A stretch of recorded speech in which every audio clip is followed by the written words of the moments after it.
Right, welcome back.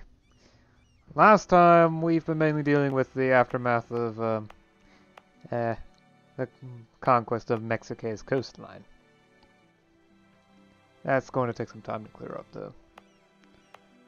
Especially since there's still unrest in a couple places, despite the fact that there was recently an uprising. Special mention in this province that has this much.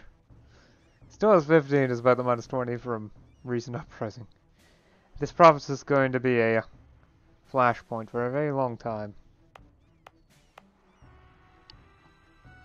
Yeah, so I've been dealing with rebellions, as well as trying to promote certain institutions. Global trade's going to take a while to arrive. There's not much I can do about that, that's for sure. However, academia is spreading pretty quickly, and I plan on embracing it 1700. I'm just waiting some time because I don't really need it. Not until I want to grab tech and the next idea group, which I am actually waiting on because I want to see what industrial ideas gives before coming to a decision on ideas.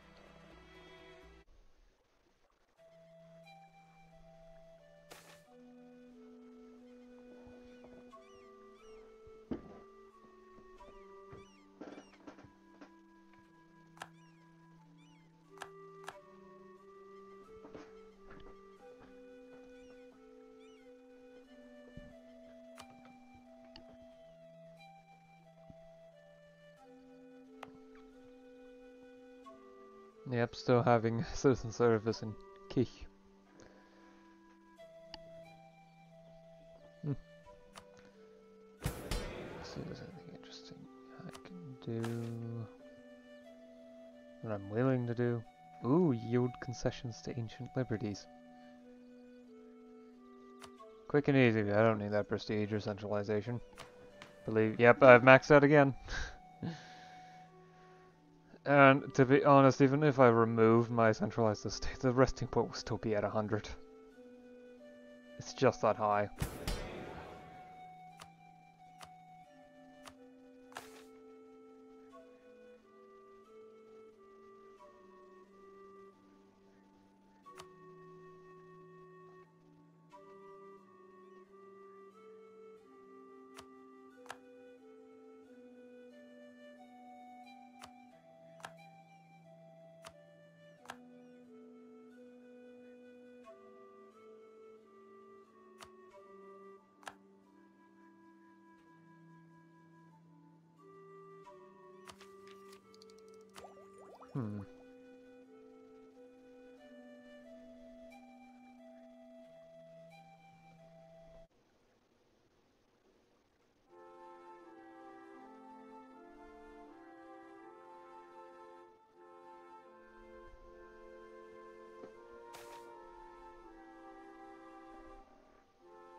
Well, it's 1700. Right, let's grab academias. We'll reduce cost by 18%, so tech cost will reduce by... Give me a moment. 72 points. Well, admin cost will also reduce by another 5%, so... Anyway, right. I'm still going to have to deal with global trade, but at least that should come in at a decent enough pace. I do also want to get this eventually, but that's going to take time. Plenty of it. Right, let's just grab tech. Steam engine. Steering wheels, as well as pikes retired. Steam engine, production efficient, urban production efficiency plus 2%. Yeah, definitely 2%. Okay. Steering wheels, ship durability plus 3%, may corrupt officials, max colonial range plus 200, trade range plus 100, naval morale plus 0.25. Pikes retired, combat width plus 2, infantry fire plus 0.1, artillery shock plus 0.1. I can now build the fortress, which is the last level of fort. Once I build one, I don't need to deal with it anymore, outside of constantly paying for maintenance. The fort maintenance is only about 10 ducats a month. It's not that big of a problem. Oh, industrial ideas here already. Right. Winds of change. Yearly peasant freedom +1. Global institutions spread +33%. Urbanization. Peasant labor supply +20%. Oh, so for each unit of... Oh, I see. So for each unit of peasant population, I get 20% more laborers. Amenities cost is reduced by 15%, and urban production efficiency was increased by 2.5%. Elite diversions concern +50%. Yearly clan power -0.5. And stability increase interval -10%. Entrepreneurs basic consultation +1. Embargo efficiency +50%. Economies of scale. Urban output +10%. Urban production efficiency +5%. Merchants of death. Armament production +10%. Naval production +10%. Okay, combat ability of infantry and artillery +10%. Ship durability +10%. Brave New World. Base diversions +1. Pathing infrastructure -10%. Movement speed +10%. Artillery fire +1. Whew, okay.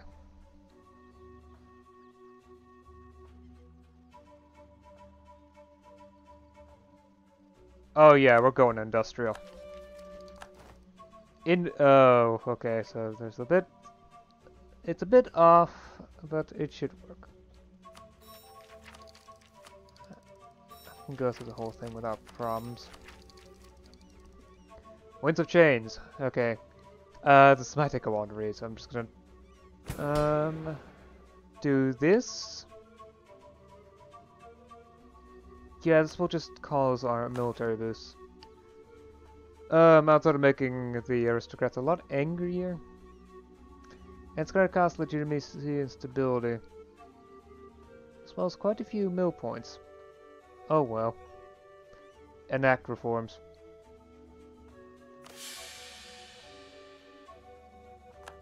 So, we've replaced hybrid military with career soldiery.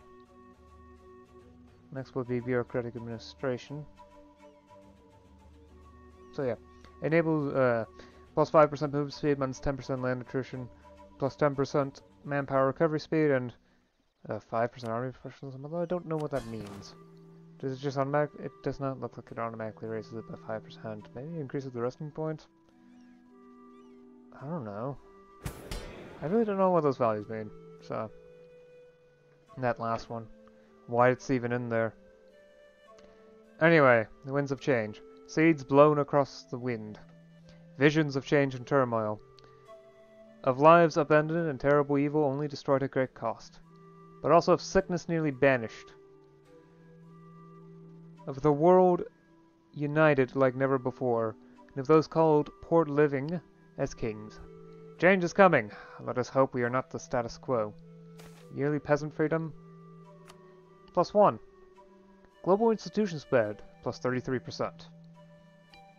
Urbanization. From day-long laborers to day-long shifts. Cruelties of the past forgotten, replaced by those of the present. Peasant labor supply. +20%. Amenities cost. -15%. Or, well, the infrastructure amenities. Provincial infrastructure. And urban production efficiency +2.5%. Innocence lost. There is no remaining behind. Change comes for even the most isolated. And like water against stone, even the most resilient of traditions shall be worn away. Elite diversions concern, +50%. I believe that means diversions produced is increased by 50%. Though I'm not certain. Yearly clan power -0.5%. Well, -0.5. So it reduces by 0.5 percentage points per year. That is on top of the 0.2 from bureaucracy ideas. Ah, finally, the province is fully converted. Okay, so there's either Hutares or Tazumal, both of which have similar lengths of time required. So I should check population levels. This has 78k, this has 93k. So almost triple, and this one produces... Yeah, okay. This one's the best choice. Though this will take some time with only 1.3%, so estimated finishing time 6 years. Anyway, back to the ideas. Stability increase interval minus 10%. Entrepreneurs, in spirit like the explorers of yesteryear, seeking new paths to prosperity and risking much for the chance at greater fortune. However incidental to their motivation, to pave the way for a better life. Base consultation, which is the thing that the burghers like, provincial, well, inside the province, +1. Embargo efficiency plus 50%. Economies of scale. Castillo's announced me as a rival. Ah. Have I rivaled them? Yes, okay. The benefits of fully utilizing the things you pay for are not to be understated. Cities are an expression of these benefits. The largest are marvel of efficiency over sparse cottages and distant amenities. Urban output plus 10%, urban production efficiency plus 5%. Les contrats sociaux. Or social. Les contrats sociaux. Social. Ah. Apologies, I can't do French properly. Up until now, political philosophy has been the heirlooms of Plato, who stated that society was inherently split in castes depending on the nature of the soul, and that of Aristotle, who claimed that man was a political animal naturally bound to accept being in any society. Recent philosophers have theorized a new social contract based on the notion of liberty. Several contracts exist, like the search for security, the safeguard of possessions, or the equality of all citizens. Ah, so people like Locke or Rousseau. Anyway, merchants of death. The ugly face of prosperity, the might it permits. An ever-escalating race of arms, to end in peace everlasting, or the doom of us all. Plus 10% to armaments production, naval production, infantry combat ability, artillery combat ability, and ship durability. Way easier to say it that way. Brave new world. It is the most alien of worlds. The one of our own making. One of culture ever-changing, of children strangers to their parents, and of fates uncertain. Peculiar and terrifying and beautiful all at once. It is into this world we step. Never to return. Base diversions +1. Pathing infrastructure cost minus 10%. Movement speed plus 10%. I believe that's the last of industrial ideas. So the finishing bonus, which I still remember, I mean, it depends on what's behind it. Ah, police force. Anyway, finishing effect.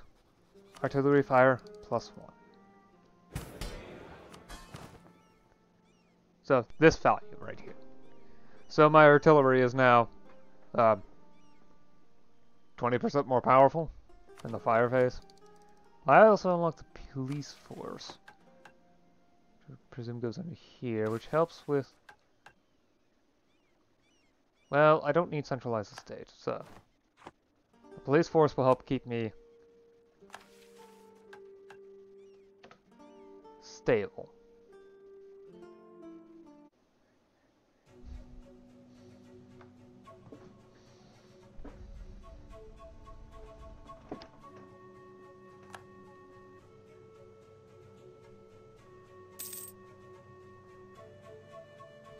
Alright. I think that's a good time to stop here. So, went ahead and embraced academia, which is honestly spreading rapidly across most of the world. Well, the world that has commercialization embraced, basically. Just like scientific methods, really. Global trade is going to take a while longer.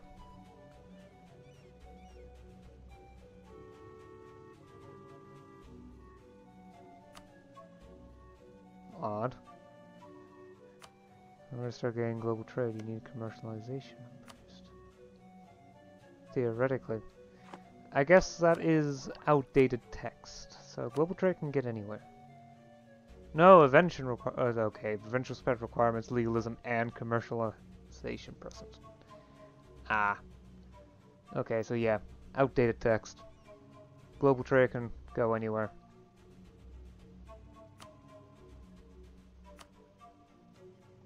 So nationalism should be arriving at any point now. It is... Okay, no one's hit tech level 42 yet. Not gonna happen at any point. And I don't really know if I want to embrace that as soon as possible, because... yeah.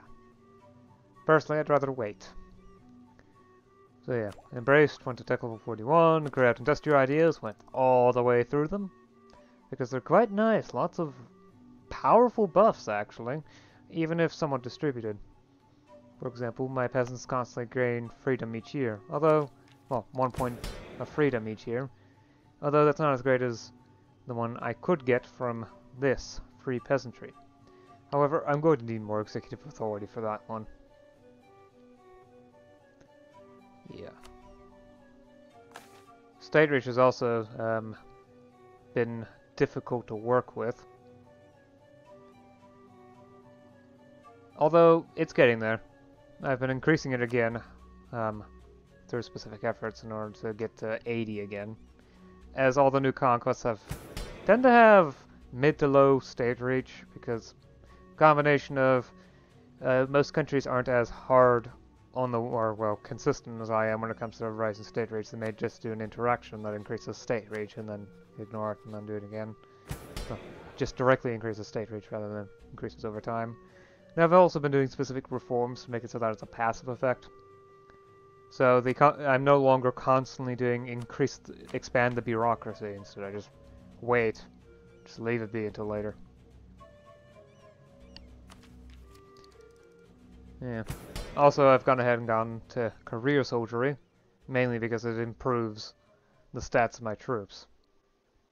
Better movement speed, reduced attrition, better manpower recovery rate, etc. Though the size of my military is still pretty massive. It's still coming out of my realm expenses to a vast degree. Yep. At least stability is improving, though it could be faster. Much faster. Provincial corruption is also going down, but it's only because it recently increased from things like increase the influence of the bureaucracy and whatnot.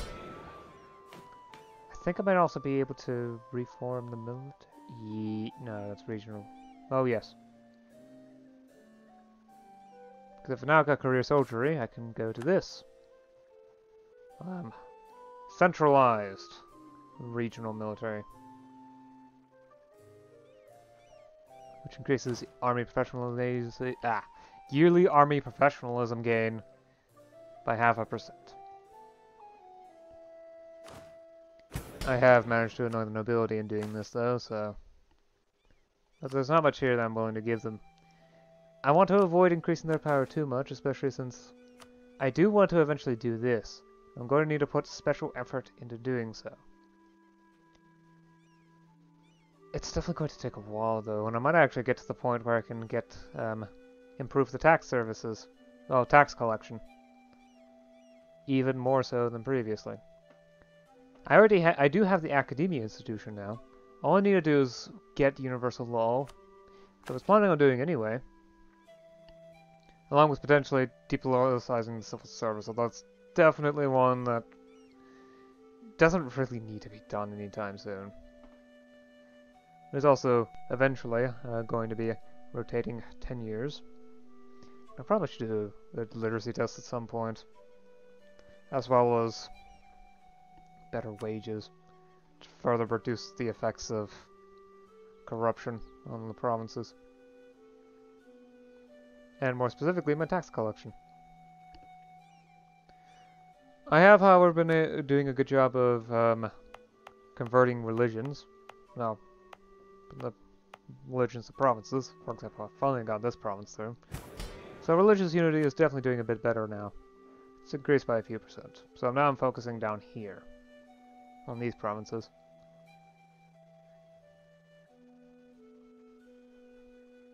Of course, all this will take time. In addition, France has been in a war for the entire session.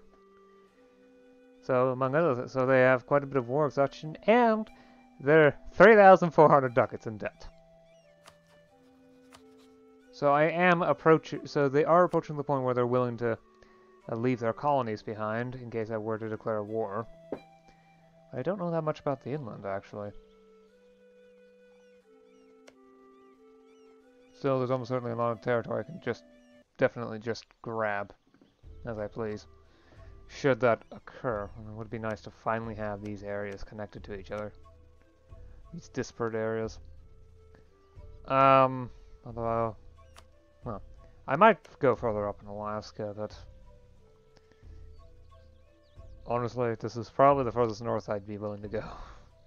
For the time being. Any further and I just start hitting territory that's too much trouble to keep, or at least invest into. Still, if it gets rid of the Europeans off the continent, I can't really complain too much. Anyway, I've probably gone on long enough. I mean, I've been trying to do the recaps quicker, but... Okay, it looks like it's only been at most 10 minutes. Yeah. Honestly, closer to 8, I guess. Anyway, I'll see you again next time. Until then, bye.